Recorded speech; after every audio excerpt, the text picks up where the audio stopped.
SERP पे कोई keyword search कर रहे हैं तो आपको समझ में आ गया, उस कीवर्ड पे जो ऑर्गेनिक रिजल्ट आ रहे हैं, सर्च इंजन कोई भी हो, ये पूरा एसईओ की प्रोसेस है। तो टेक्निकली हमने दो पार्ट में इसको डिवाइड कर दिया, ऑन पेज और ऑफ पेज। अब काम दोनों का सेम ही है, रैंक करवाना। टेक्निकल प्रोसेस आपकी जो एक्टिविटीज है उसमें डिफरेंस हो जाएगा।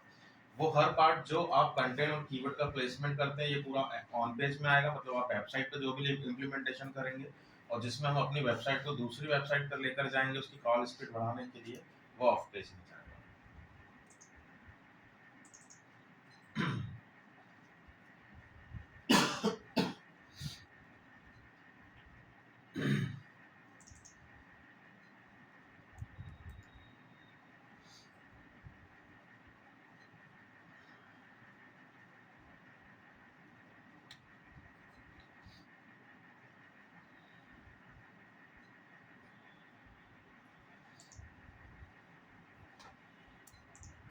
ऑन पेज में आएगा या ऑफ पेज में आएगा? ऑन पेज, क्योंकि वेबसाइट में इम्प्लीमेंट किया था हमने उसको।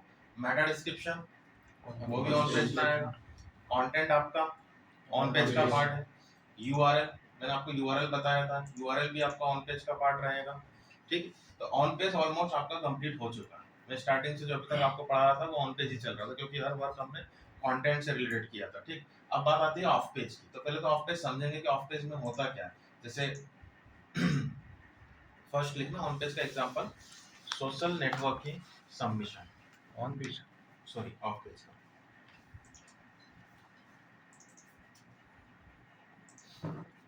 Social networking submission.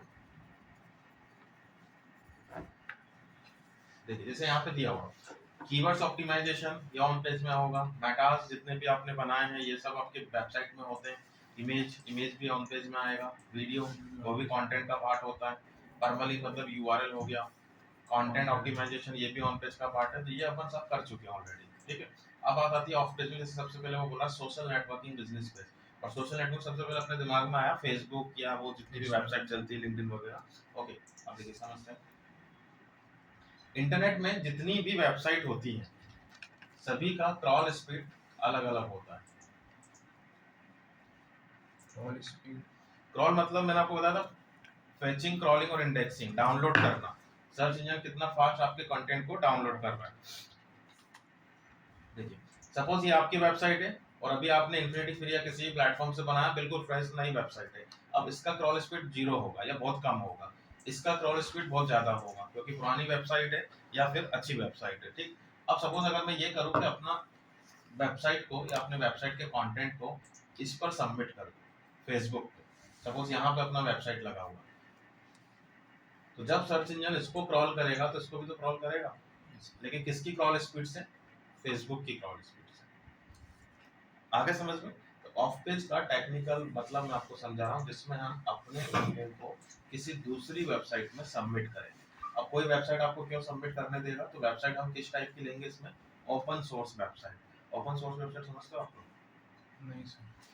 वो वेबसाइट जो सब लिखकर चलाते हैं, जैसे फेसबुक, उसने बना के छोड़ दी, हम अपने हिसाब से चला रहे हैं उसे, अपना अपना अकाउंट बना के आप सब लोग उसको यूज करते हैं। ठीक, विकिपीडिया, विकिपीडिया भी ओपन सोर्स वेबसाइट है, कोई भी लिख सकता है इस पे कंटेंट। आपको लिखना है तो आप यहाँ पे अपना ऑथर अकाउंट बनाओ। जैसे मैंने मान के चलिए यहाँ सर्च किया फ्लिपकार्ट, देखिए अब फ्लिपकार्ट ने अपना पेज बना दिया उसके प्लेटफॉर्म। तो कैसे बनाया होगा? उसने पहले ऑथर अकाउंट क्रिएट किया होगा, फिर अपना पेज के बारे में मतलब अपनी वेबसाइट के बारे में उसने सबमिट कर दिया। हाँ, वेरीफाई करेगा वो अपने लेवल से, उसके बाद फिर लाइव करेगा आपके कंटेंट को। तो ऐसी वेबसाइट्स अपने को यूज करना है जो ओपन सोर्स वेबसाइट होती है। जैसे पहला टॉपिक जो बताया वो सोशल नेटवर्किंग बिजनेस, ये सभी ओपन सोर्स वेबसाइट, इंस्टाग्राम हो गया, लिंक्डइन हो गया, आया समझ में? तो इस टाइप की वेबसाइट आपको यूज करना है।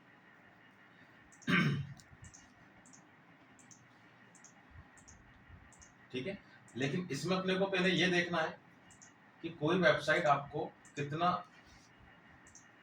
स्ट्रॉन्ग हेल्प दे सकता है। जैसे सपोज मैंने फेसबुक पे सबमिट किया या मैंने फ्लिपकार्ट पे सबमिट किया, तो कितना क्रॉल स्पीड वो आपके फास्ट कर सकता है। इसी प्रोसेस को हम यहाँ पे बैकलिंक बोलते हैं।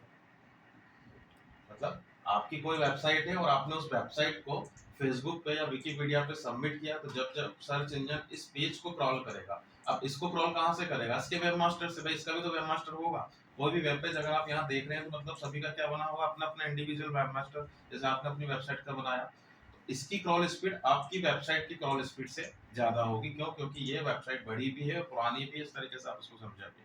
आया समझ में? तो इसी प्रोसेस को हम ये जो हेल्प ले रहे हैं फ्लिपकार्ट, ये सॉरी विकिपीडिया या फेसबुक से, इसी को यहाँ बैकलिंक का नाम देते हैं।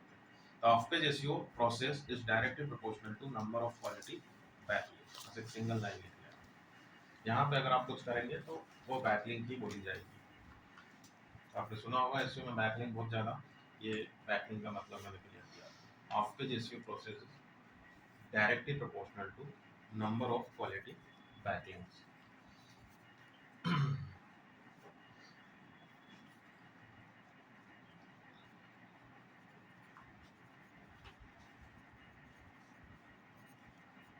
Backlink number of quality backlinks, BACKLINKS backlinks.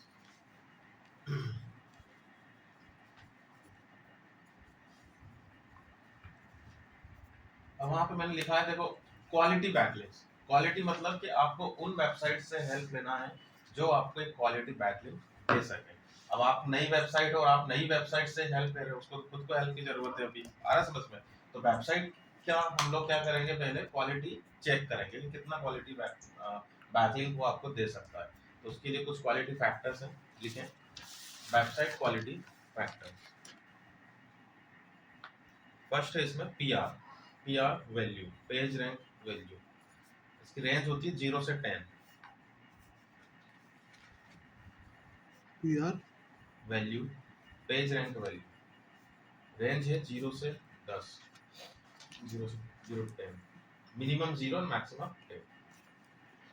Value changing factor क्या है इसका? कभी आपकी पीआर इंप्रूव हो रही है, 0 1 2 3 हो रही है, डिपेंड करता है ट्रैफिक पे। लिख लेना, डिपेंड ऑन वेबसाइट ट्रैफिक।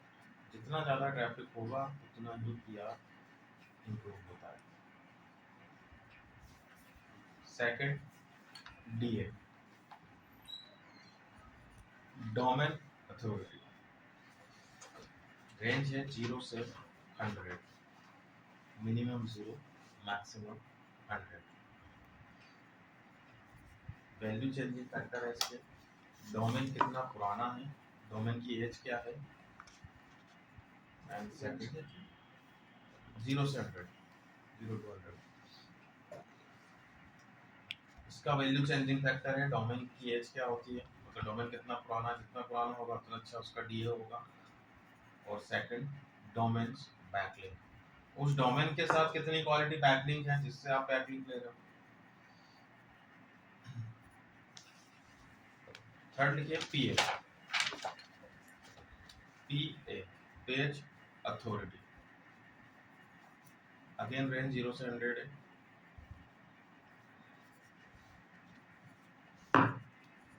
इसका पीआर चेक करने के लिए हमेशा होम यूआरएल चाहिए।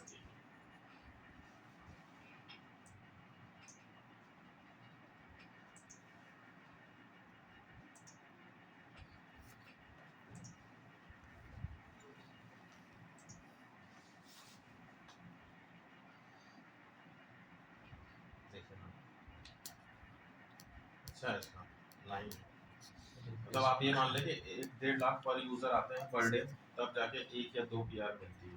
2 से 3 हो रहा है मतलब 3 से 6 गुना ट्रैफिक बढ़ जाता है। आप सोच सकते हैं कितना ट्रैफिक है उस वेबसाइट पे। ये विजिटर्स है, जरूरी नहीं कि ऑर्गेनिक ही मीडियम से हो, किसी मीडियम से काउंट करता है। और आपको अगर डीए चेक करना है तो ऐसे ही आप गूगल कर लेना डीए चेक, टूल्स आपको कितने मिल जाएंगे, बस पॉइंट पता होना चाहिए अपने को, किसी से भी निकाल लेना।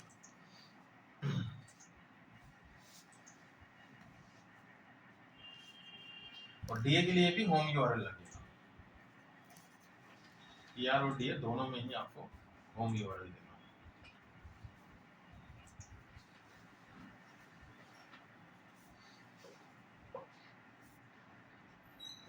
डीए इसका 96 ओवरऑल डॉक्यूमेंट, साथ में पीए भी बता रहा है वो, क्योंकि अब होम पेज एक पेज भी तो है ना। तो पेजेस के लिए फिर आप इंडिविजुअल पेजेस ले सकते हो, सभी की पीए अलग अलग आएगा, लेकिन डीए कॉमन रहेगा। तो आपका पहला असाइनमेंट है कि आपको कुछ 10 वेबसाइट निकालनी है जो ओपन सोर्स हो और उनका सभी का डीए 80+ होना चाहिए।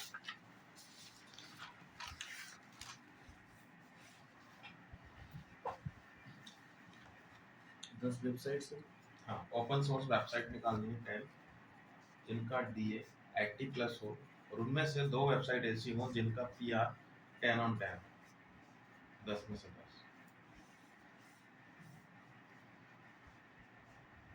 मिल जाएंगी आपको। बट वेबसाइट वही लेना जो ओपन सोर्स हो। उसमें आप Amazon नहीं ले सकते, वो थोड़ी सबमिट करने देगा आपको, उसका काम ही अलग है। इस टाइप की वेबसाइट ओपन सोर्स जिसमें हम लोग पहले अकाउंट क्रिएट करते हैं और फिर अपडेट करने का ऑप्शन आता है। कंटेंट शेयरिंग प्लेटफॉर्म अमेज़न से इसलिए नहीं आएगा क्योंकि अपन मतलब अपन सेल तो कर पाएंगे उसमें। Amazon में कंटेंट शेयरिंग का वही नहीं है ना, उसका यूजेस ही नहीं है उसके, वो तो प्रोडक्ट पे डील करता है। कंटेंट शेयरिंग वेबसाइट होनी चाहिए जिसमें हम लोग कुछ लिख सकते हैं, जिसमें आपको कंपोजर मिलता है, ऐसे मान के चलो, जिसमें आपको लिखने के लिए एडिटर मिल जाता है। इंस्टाग्राम पे थ्रेड्स ले सकते हो, ट्विटर ले सकते हो, कोई भी ले सकते हो, वो आपको देखना है, बस ओपन सोर्स होना चाहिए। कंटेंट शेयरिंग जिसमें हम अपना वेबसाइट का कंटेंट सबमिट करते हैं। और क्या कंटेंट सबमिट कर सकते हैं हम इसमें, वो लिखें। हम लोग बात करें अपना कंटेंट, अपनी वेबसाइट का कंटेंट कहाँ सबमिट करना है, दूसरी वेबसाइट पे, तो क्या सबमिट करना है वो लिखें। Content to submitted in of page issue process, first लिखे इसमें title focus keyword. Title oblique focus keyword का मतलब हुआ कि अगर आप ब्लॉगिंग में हो तो पूरा टाइटल देना है, सर्विस वेबसाइट में हो तो आपको फोकस कीवर्ड देना है। और मैं दोनों ही बता चुका हूँ आपको ऑलरेडी। फोकस कीवर्ड मतलब आपका प्राइमरी कीवर्ड, याद आ रहा है? Yes. Second URL. URL Wikipedia पे सबसे पहले मैंने बताया था कि आपको अकाउंट क्रिएट किया होगा, फिर उसने सबसे पहले देखिए टाइटल, कंटेंट, उसके बारे में कंटेंट है, और यूआरएल का क्या है, इसमें यूआरएल रहेगा आपका हाइपरलिंक। कैसे किया होगा उसने, ऐसे सिलेक्ट किया होगा और फिर अपना होम यूआरएल दे दिया होगा। हाइपरलिंक का मतलब है कि क्लिक करके आप फ्लिपकार्ट की ऑफिशियल वेबसाइट पे जा रहे हैं यहाँ से, तो ये इसका यूआरएल हो गया। अब इसका टेक्निकल प्रोसेस समझना कि हमने जब वेबसाइट बनाई थी और फिर उसको वेबमास्टर में सबमिट किया था, तो मैंने आपको बताया था कि आपने साइट मैप बनाया और गूगल आपके हर एक पेज को अपने सर्वर में डाउनलोड करेगा, तो भाई इसका भी तो वेब पेज वो होगा, वेबमास्टर। तो आपने किया क्या, जैसे ही आपने सबमिशन किया तो आपने भी एक वेब पेज जनरेट कर दिया नया अपने नाम का, आ रहा समझ में, जिसमें आपके बारे में। अब इसके साइट मैप को जब पता लगेगा तो वो भी तो आपका वेब पेज डाउनलोड करेगा, आया समझ में? तो अब आपका जो क्रॉल स्पीड है वो 2 टाइम्स हो गया, आप अपने वेब मास्टर से भी क्रॉल हो रहे हो और विकिपीडिया के वेब मास्टर से भी क्रॉल हो रहे हो, तो क्रॉलिंग स्पीड क्या हो गई अपनी 2 टाइम्स हो गई। अब आपने एक और वेबसाइट पे सबमिट कर दिया तो 3 हो गई। तो ऐसे आप जितनी ज्यादा सबमिशन करोगे आपका उतने number of times crawl speed बढ़ता जाएगा। तो सर्च इंजन एक तरीके से यहाँ पे आपकी गुडविल चेक करता है कि आप कितने अदर प्लेटफॉर्म पे क्रॉल हो रहे हैं, बस इतना मान के चलिए। जितने ज्यादा आपका कंटेंट एंगेजमेंट होगा, आपके डोमेन की वो बढ़ती है, क्वालिटी बढ़ती है, और उसके बेसिस पे वो आपकी रैंकिंग डिसाइड करता है। तो अभी आपने एसईओ को 2 तरीके से समझ लिया, एक तो पूरा कंटेंट बनाओ और ऑन पेज करो, उसके बाद ऑफ पेज करो। और ये भी ध्यान रखना कि ऑन पेज के बाद ही हमेशा ऑफ पेज होगा, क्योंकि कंटेंट सबमिट क्या करोगे जब तक कंटेंट बनेगा नहीं, तो पहले ऑन पेज करना होता है। और ऑफ पेज हमेशा ऑप्शनल होता है, ये करना पड़ भी सकता है और नहीं भी करना पड़ सकता है। उसका सिंपल सा मैंने आपको मतलब बताया था कि मैंने आज कीवर्ड लगाया और कल रैंक कर गया, फर्स्ट पे आ गया, तो फिर मैं क्यों सबमिशन करूंगा जब आ गया फर्स्ट पे? तो आपने पूरा एफर्ट्स लगा लिया on page point of view से, जो भी आपने सीखा, यूनिक कंटेंट बना दिया या जो भी प्लेसमेंट वगैरह एवरीथिंग, उसके बाद भी आपका कीवर्ड अभी तक रैंक में नहीं आया या फिर कहीं दूर आया है, 3 4 5वें पेज पे चल रहा है, तो फिर आपको ये करना पड़ सकता है। जैसे फर्स्ट टॉपिक लिखे सोशल बुक मार्केटिंग, बैकलिंक बनाने का फर्स्ट टॉपिक। क्या करना है कि फ्लिपकार्ट को विकिपीडिया ने बैकलिंक दिया या नहीं दिया, तो जस्ट वहां जहां से उसने हाइपरलिंक क्रिएट किया, हाइपरलिंक कहां बनाया उसने, ये बनाया।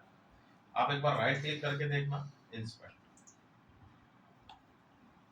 लिखा है यहाँ पे, नो। अब हाइपरलिंक तो मैं आपको एचटीएमएल में बता ही चुका हूँ कैसे बनाया होगा उसने, एंकर टैग लगा के, ये कुछ इस तरीके से उसने लिखा होगा, देखिए बीच में उसने लिख दिया होगा फ्लिपकार्ट, मैंने आपको बताया था ये। अब इस पे क्लिक करके वो फ्लिपकार्ट की ऑफिशियल वेबसाइट पे जा रहा है, तो उसने यहाँ पे HREF इज इक्वल टू और उसकी जो ऑफिशियल यूआरएल है वो यहाँ पुट किया फ्लिपकार्ट। इतना तो आपको क्लियर है, हाइपरलिंक बनाने का ये कोड होता है।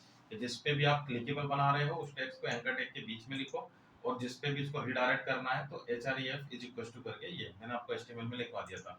अब नया क्या है, एडिशनली उसने एक एट्रीब्यूट और लगा रखा है, rel is equal to no follow.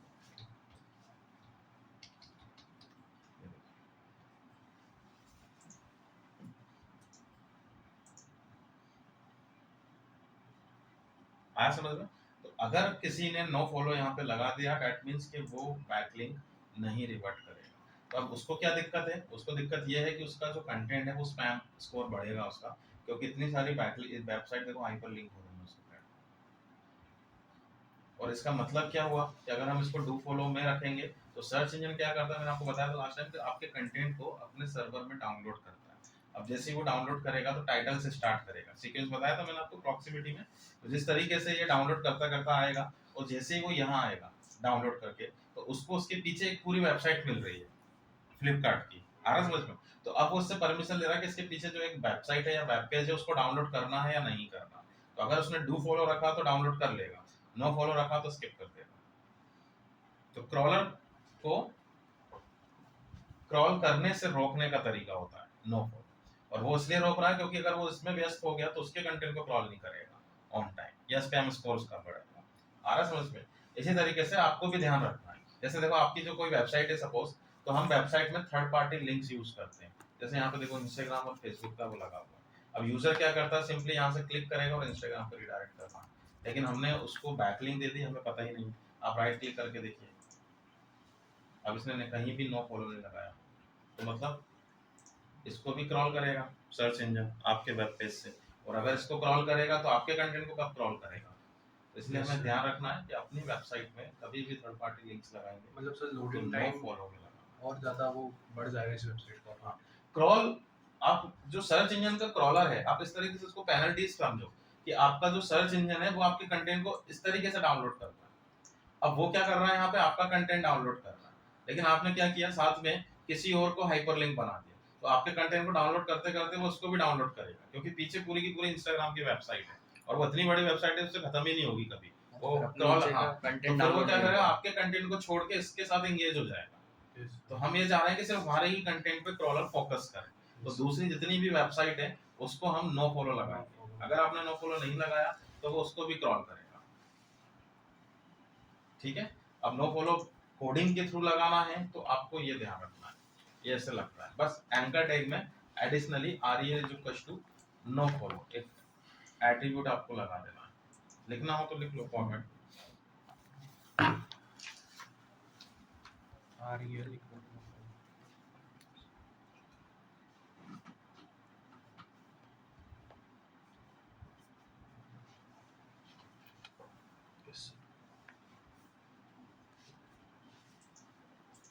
और अगर आप लोग CMS में हो, ब्लॉगर, वर्डप्रेस या किसी में भी, तो वहाँ थोड़ा सा इजी हो जाएगा।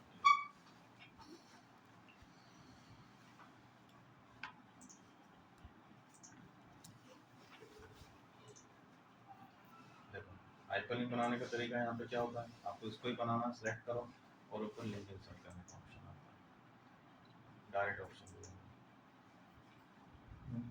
सेम वर्डप्रेस में भी मिल जाएगा।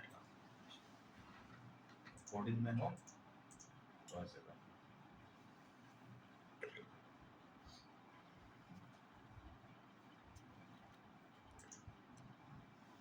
तो पहला टॉपिक था अपना social book marking site, SBM। अब सोशल बुक मार्किंग साइट्स क्या होती है, कंटेंट शेयरिंग प्लेटफॉर्म होते हैं ये। जैसे एग्जांपल रेडिट, नाम सुना ही होगा आपने, ये सोशल बुक मार्किंग साइट है जिसमें हम अपने कंटेंट को अपडेट करते हैं। जैसे आपका जो फेसबुक है उसमें हम लोग पहले अपनी प्रोफाइल बनाते हैं, तो हमारा यूजर एंगेजमेंट होता है उसमें फ्रेंड्स ऑफ फ्रेंड के साथ, और यहाँ पे आप अपनी प्रोफाइल तो बनाओगे लेकिन एंगेजमेंट किसका करोगे, अपने कंटेंट का, अपने वेब पेजेस का। तो ये जितनी भी सोशल बुक मार्केटिंग साइट्स होती है कंटेंट शेयरिंग प्लेटफॉर्म होते हैं। जैसे रैडिट हो गया, और लिखना चाहें आप स्लैश डॉट, ये भी अच्छा प्लेटफॉर्म है। मीडियम, ये कुछ टॉप लेवल के मैंने आपको बताएं। ऐसे हजारों मिल जाएंगे आपको। अब कैसे सबमिट करना? सबसे पहले अकाउंट क्रिएट होगा, बिना अकाउंट क्रिएट करे तो सबमिट कर नहीं पाओगे आप। तो स्टेप फर्स्ट हमने अकाउंट क्रिएट किया, एंड स्टेप सेकंड आपको सबमिट करने का ऑप्शन देखना। देखो यहाँ से जैसे दिख रहा है यहाँ पे क्रिएट करने का ऑप्शन, तो ये आपको कंपोजर देगा एडिट करने के लिए या लिखने के लिए। तो सबसे पहले देखिए टाइटल, तो मैंने आपको लिखवाया था टाइटल स्लैश फोकस कीवर्ड। अगर आप ब्लॉगिंग में हैं, जैसे आप सिखा रहे हैं व्हाट इज एसईओ, तो पूरा टाइटल लिख दो। और अगर आप सर्विस वेबसाइट में हैं तो फिर आपको अपना प्राइमरी कीवर्ड या फोकस कीवर्ड लेना है। जैसे सपोज अगर मैं ये वेबसाइट सबमिट कर रहा हूँ, तो यहाँ पे हमारा प्राइमरी कीवर्ड क्या है वो तो आप ऑलरेडी लगा चुके होंगे। जैसे मैं इसको मान के चल रहा हूँ, ये मेरा प्राइमरी कीवर्ड है। किस पेज पे लगा है वो कीवर्ड, उसी पेज का यूआरएल।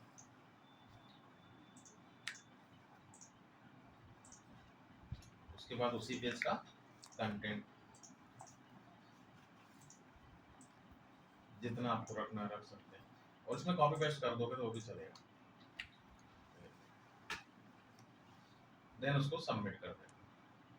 अब सबमिशन की कुछ गाइडलाइन भी रहेंगी कि एक यूआरएल को एक से ज्यादा बार सबमिट नहीं करना है एक प्लेटफॉर्म पे। जैसे रेडिट पे अगर मैंने ये वाला पेज सबमिट कर दिया है तो अब फिर से नहीं होना है, और आपने यहाँ पे सिर्फ अभी एक ही कीवर्ड लिया है, बाकी कीवर्ड फिर आपको कंटेंट में फिट करने पड़े, क्योंकि और भी तो कीवर्ड है इसमें, तो बाकी कीवर्ड कंटेंट के अंदर होंगे।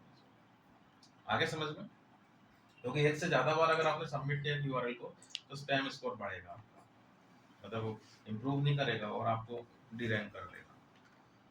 समझ में आया? अब आप मान के चलिए कि आपकी वेबसाइट में 6 सर्विस है, तो रेडिट पे 6 अलग अलग सबमिशन कर सकते हो, क्योंकि 6 पेज अलग अलग बने हुए हैं, लेकिन एक पेज का एक ही बार सबमिशन। ऐसे समझे?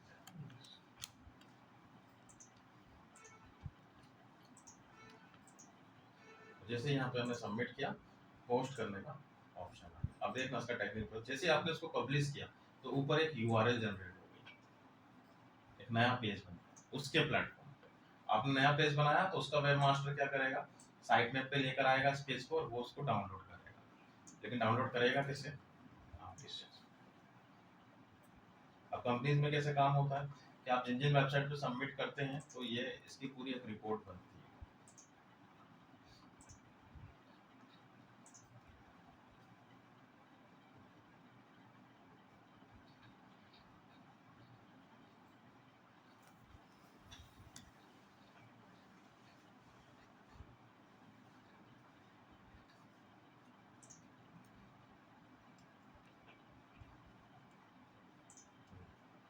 किस वेबसाइट पे सबमिट किया हमने?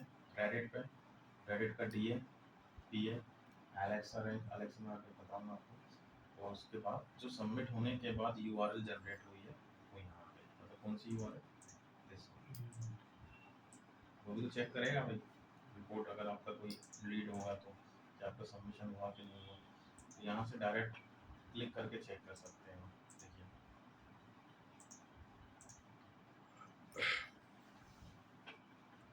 आ गया, और उसके बाद सबमिशन। अब इसको करते जाओ जितनी जाओ अपनी वेबसाइट पे। अब 2-3 वेबसाइट तो मैंने बता दी, बाकी वेबसाइट कैसे पता करेंगे आप? बस गूगल कर लें। मैंने यहाँ पे सर्च किया list of social book marking sites, जितने भी ब्लॉगर्स हैं वो आपको लिस्ट फिल्टर कर करके दे देते हैं, यहाँ से निकाल सकते हैं। तो पहला असाइनमेंट है आपका, इसी वेबसाइट का एक रफ असाइनमेंट दे रहा हूँ। सेम पेज आपको 5 सोशल बुक मार्किंग करना, रिपोर्ट में अभी मेल कर दूंगा आपको, इस रिपोर्ट को बना कर दूंगा। 5 सोशल बुक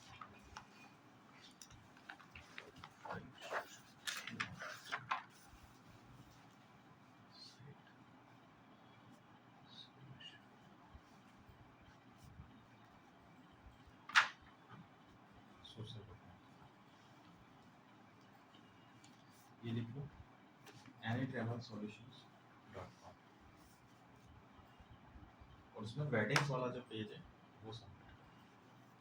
आप लोग सब एक ही यूआरएल सबमिट कर रहे हो तो तरीका वैसे गलत है, क्योंकि मैं एक ही यूआरएल आपको सभी को दे रहा हूँ। वैसे सबको अलग अलग यूआरएल देने का होना चाहिए, पर ठीक है, रफ असाइनमेंट और वेबसाइट हमारी है नहीं, कर सकते हो। तो क्या वेबसाइट है नहीं? anytravelsolutions.com, और उसमें वेडिंग्स वाला जो पेज है वो आपको जब आगे लाइव प्रोजेक्ट दूंगा तो फिर उसमें सभी की यूआरएल अलग अलग होगी।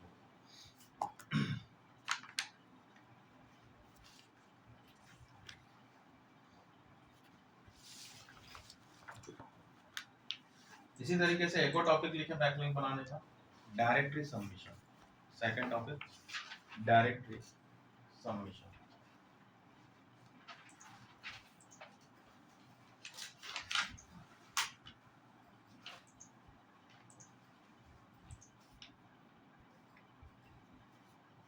जैसे यूएसए लिस्टिंग डायरेक्टरी, एक एग्जांपल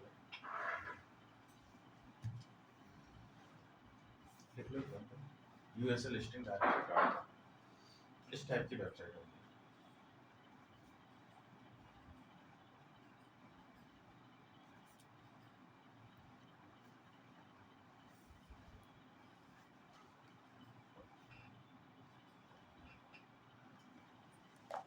इसमें हम कंटेंट अपडेट कर रहे हैं, तो यहाँ पे भी आप वही प्रोसेस करोगे लेकिन कैटेगरी वाइज। तो डायरेक्टरी वो प्लेटफॉर्म होते हैं जिसमें हम अपनी वेबसाइट को उनकी कैटेगरी के हिसाब से सबमिट करते हैं। देखो यहाँ कुछ कैटेगरीज आपको दिख रही हैं, हर कैटेगरी में कुछ वैल्यूज आ रही है, मतलब इतनी वेबसाइट उसने सबमिट किया। तो कैसे करेंगे, डायरेक्ट आपको ऑप्शन आ रहा है सबमिट करने का, फिर से हमने क्लिक किया और यहाँ पे अगेन फिर से वही फोकस कीवर्ड या टाइटल, फिर उसी पेज का यूआरएल, उसी पेज का कंटेंट, उसका मेटा डिस्क्रिप्शन। अब इसमें रजिस्टर करने का ऑप्शन नहीं है तो मैनुअल ले रहा है वो, आपका नाम, ईमेल आईडी, आपकी वेबसाइट की कैटेगरी क्या है वो आपने सबमिट किया, एग्री किया और सबमिट किया। बट इसमें इंस्टेंट लाइव नहीं होता, मतलब वेब पेज जनरेट नहीं होता है। तो उसमें ऊपर आपको 3 ऑप्शन दिए हुए हैं कि आप इसको फ्री में करोगे तो वो आपको 3 से 4 महीने, 2 से 3 महीने में रिव्यू, मतलब आर्टिकल लाइव कर देगा आपका। और अगर आप रेसिप्रोकल करते हो दैट मीन्स कि लिंक एक्सचेंज वाला काम हो जाएगा कि आप उसको बैकलिंक दे दो वो आपको दे देगा। तो उस केस में आपको ये कोड लगाना पड़ेगा अपने होम पेज पे या किसी पेज पे, तो ये तो करना ही नहीं है बिल्कुल भी, तो आप करोगे नहीं उसको। तो आपको फर्स्ट सेकंड ऑप्शन लेना है, रेगुलर।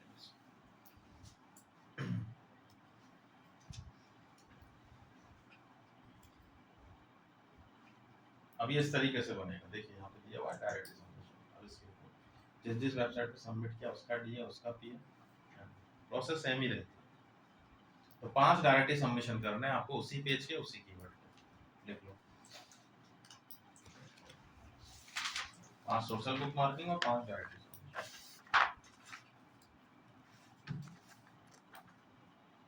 सर ये यूएसए लिस्टिंग जो डायरेक्ट ये प्लेटफॉर्म था सर। हाँ ये एक एग्जांपल दिया मैंने, यूएसए मतलब सिर्फ नाम है उसका, ऐसा नहीं कि यूएस की वेबसाइट है, वो सिर्फ नाम है, ठीक। और उसमें ये ग्लोबल टॉपिक होते हैं, इसमें आप वेबसाइट कहाँ की है वो मैटर नहीं करता, ग्लोबली सबमिशन होता है इसमें।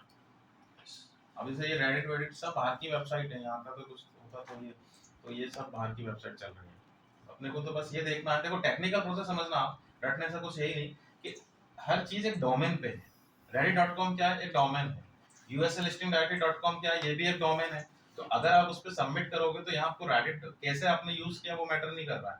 तो बैकलिंक किसका मिलेगा आपको, reddit.com का। इधर सबमिट करोगे तो बैकलिंक किसका मिलेगा आपको, यूएसए लिस्टिंग डायरेक्टरी.com का। अब वो किस पर्पज से आपसे सबमिट करवा रहे हैं वो एक अलग केस है, लेकिन टेक्निकल प्रोसेस लास्ट में एक ही हो जाती है कि आपको ले देके उसका डोमेन का बैकलिंक लेना। और कितनी बैकलिंक आपको मिल गई है ये कैसे पता लगेगा वो भी आगे दिखाऊंगा आपको, इनकी सबकी लाइव बैकलिंक दिखाऊंगा मैं आपको, बट पहले सबमिट करना सीखो। तो अभी सिर्फ ये 2 टॉपिक मैंने आपको बताए हैं, बाकी के जितने भी टॉपिक्स रहेंगे बैकलिंक के वो डायरेक्ट में लाइव प्रोजेक्ट पे ही आपसे करना, क्योंकि हम 30 से 35 टॉपिक होते हैं इसके, बट वो आपके बिजनेस के नेचर के हिसाब से चेंज होते जाते हैं कि किस टाइप का बिजनेस है उसी टाइप की सबमिशन हम लोग करते हैं। अब ये रिपोर्ट आप लोग रख लें पहले तो, आप क्या करना है इसी रिपोर्ट में एडिट कर लेना और लास्ट में एंट्री कर लेना इस तरीके से, ठीक। और ये बनी हुई रिपोर्ट आपको दे रहा हूँ, कभी लाइव प्रोजेक्ट पे आप काम करते हैं तो फिर आपको प्रॉपर रिपोर्ट बनानी पड़ेगी जैसे इसने बनाई है।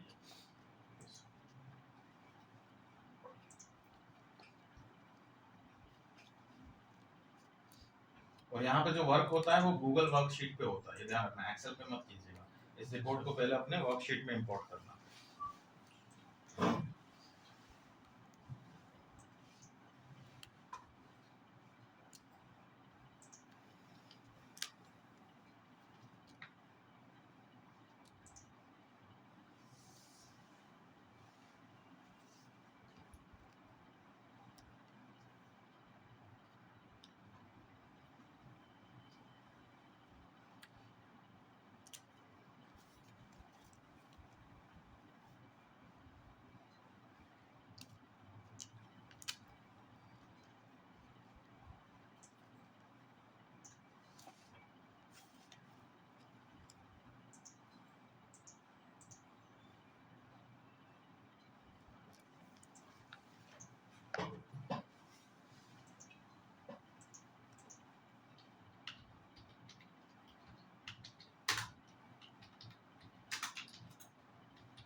कंपनीज में अगर आपको फॉर्मेट नहीं मिलता है तो आप इसी फॉर्मेट को यूज कर लेना, अच्छा फॉर्मेट है।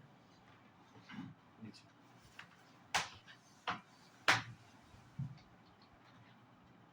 ये